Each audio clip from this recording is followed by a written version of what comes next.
What is up, everybody? Hope you're all doing well. Welcome back to another CSGO video dedicated to the confusing rulebook of the Major. Now, I'm sure a lot of you guys have heard stories across many teams out there, to mention Lazarus, NiP, Cloud9 also somewhat being involved because of NiP, MiBR, LG, amongst many teams out there that have been fallen kind of victim to the rule set out there. Thanks to Decay, I will link his article down below for all of you guys, which does explain to some extent some of the rules and how they apply to a few teams out there. Although for all of you guys who are still confused, I'm here to try and clear the air a little bit, although I will say by the end of the video, I am still a tad confused as we still have confirmations awaiting upon for a lot of teams out there, or at least one team in particular, that being MiBR, as to exactly what's going to happen in terms of Zeus, whether or not he can play the Major, which we're going to presume he can because the players do seem to think so. But when it comes to the rule book, well, people are very confused, and I think it can be explained hopefully a bit abruptly. First of all, roster lock was June 25th, and how I've actually been told, and thanks to Decay again for clarifying this, pretty much throughout open qualifiers for all regions, you could change your roster as you wanted. You could swap out players, you could swap out your coach, you could swap out anyone throughout the open qualifiers. Once it became, though, the closed qualifier as well as the minor,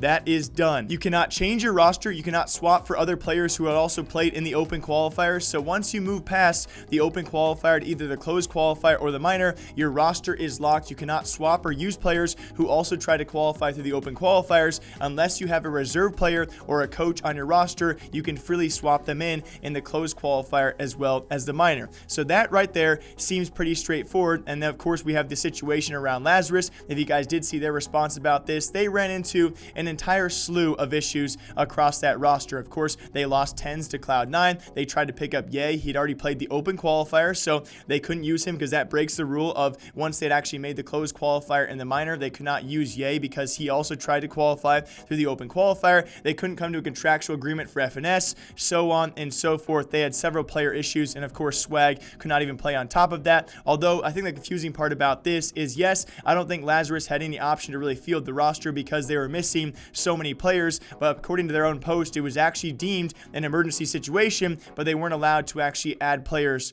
to the roster. So I'm not really sure where that really was cleared up, but either way, Lazarus, I think it's pretty obvious, ran into so many issues, they were not going to make this year's minor. Again, unfortunate circumstance, but the confusion does continue, especially around, I think the primary subject here has to be the MiBR LG swap compared to other teams out there who weren't allowed to do the same thing. Because a very peculiar rule does state that yes, major qualified teams can sign any player. They can add anyone who failed to make their region's minor, but any player who actually failed to make the region's minor cannot join minor qualified teams. It's a very, very weird rule, especially when put in place between the MiBR and LG shuffle. If you guys do remember, post roster lock after June 25th, I think it was the first week of July, they did announce it would be Lucas and Phelps swapping, which did mean that Phelps was going to LG, Lucas was going to MiBR, and MiBR did add a player who is already on a team who made the minor because LG replaced Lazarus because Lazarus could not field their roster, indirectly breaking the rule book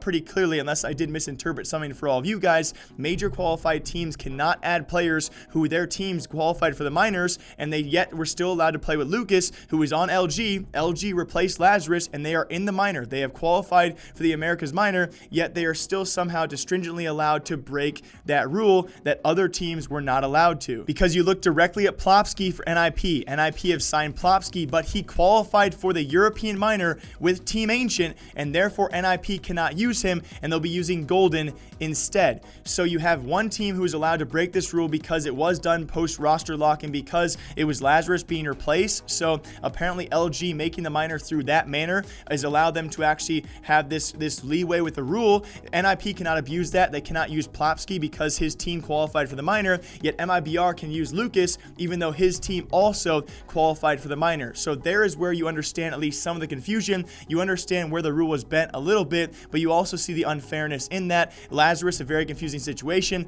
MiBR and LG apparently swifting the rule book just a little bit. And again, even to add to more confusion, we don't even know yet if this emergency transfer rule actually allows Zeus to play for MiBR. So the situation is pretty confusing. I hope I explained it to you guys fairly enough. If I did not, feel free to leave a comment down below. But you can definitely see the shifting of the rule book a little bit here, a little bit there. Emergency transfers, these weird tendencies tendencies to bend the rules just a tiny bit for certain teams and treat the rulebook a little bit subjectively for each case is what confuses people like you and me as to why this can happen. You know, let's just wait to see what happens, guys. I just saw No Chance a couple of hours ago take down Mouse Sports. Mouse Sports, their minor curse does continue, and No Chance, the heavy underdog, the only underdog I should say in the European scene, have now won their opening matchup. So I think we're all crossing our fingers right now. The minors have actually begun today, so you guys have plenty of matchups to watch, and I could not be more excited. You guys know the most excited time I get is during the summer months, and of course during the other months of the year as well, where we have these major runs do begin. So I hope you guys all do enjoy the matches. Here I am just trying to clarify the rule book,